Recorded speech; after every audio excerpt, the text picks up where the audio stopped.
पण लग्नामध्ये भोजन करायसाठी पैसे आहे आणि मंगळसूत्रासाठी पैसे नाही, ते पितळीचं घेतलं जात असेल तर अध्यक्ष महाराज हे अडचणीचा विषय आहे की एकदा तुम्ही स्पष्ट आश्वासन द्या. इथं जेवढे स्टेनोग्राफर बसले त्यांची पद रिक्त आहे, ते अधिवेशन संपेपर्यंत भरल्या जाईल. आमचा आवाज म्हणजे अरुण्य हृदय असेल, त्याचा कागद येत असेल तर अध्यक्ष महाराज हे चांगलं काम करा. तुम्ही आजन्म अध्यक्ष राहाल हा विश्वास. नको माईक चालू करा त्यांचा.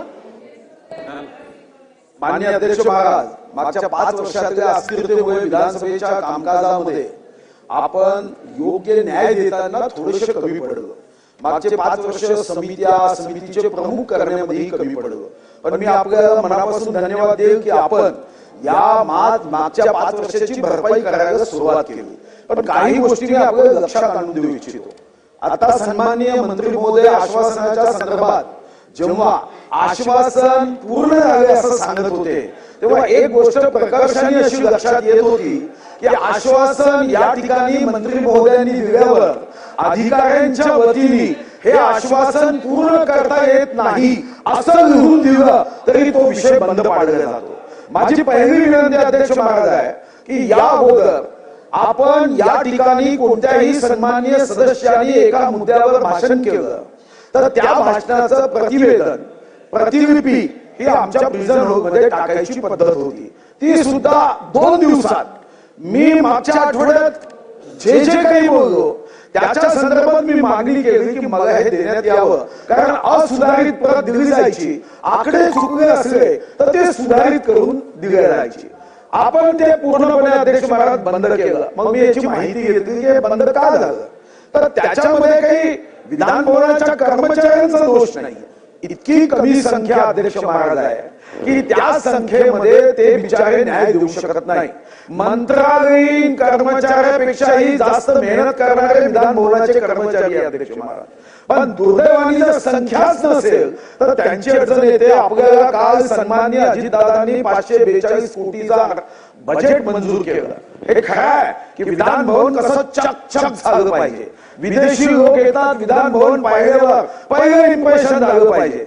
पण लग्नामध्ये भोजन करायसाठी पैसे आहे आणि मंगळसूत्रासाठी पैसे नाही, ते पितळीचं घेतलं जात असेल तर अध्यक्ष महाराज हे अडचणीचा विषय आहे. म्हणून माझी पहिली आपल्याला मागणी आहे की आश्वासन समितीनुसार आपण एखाद्या सदस्याचे आश्वासन जेव्हा नस्तीबद्ध करतो तेव्हा त्या सदस्याला त्याचं उत्तर लेखी पाठवलं पाहिजे. अन्यथा तुमचा अहवाल येईल, तो अहवाल आल्यानंतर तो प्रिझन हॉलमध्ये कधीतरी येईल, फुरसत मिळाली तर आम्ही वाचू, तोपर्यंत अधिवेशन संपेल. आणि दुसरी विनंती अध्यक्ष महाराज, पहिल्यांदा मान्य अर्धा तास, मान्य तारांकित प्रश्न हे सर्व आमच्या प्रिझन हॉलमध्ये टाकले जायचं. अध्यक्ष महाराज, कागद जास्त लागतो याची चिंता करू नका. 2550 स्क्वेअर किलोमीटरनी ग्रीन कव्हर वाढवलाय, वृक्ष खूप लावले आहे, पुन्हाही लावू, त्याची चिंता करू नका.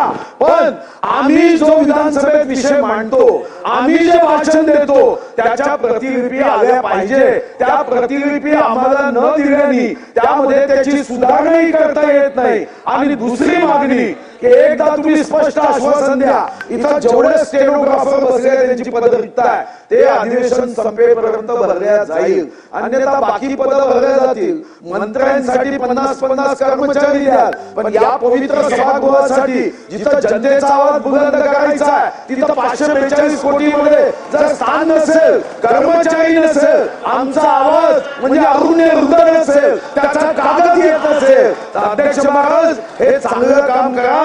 तुम्ही आजन्म अध्यक्ष राहाल हा विश्वास. नको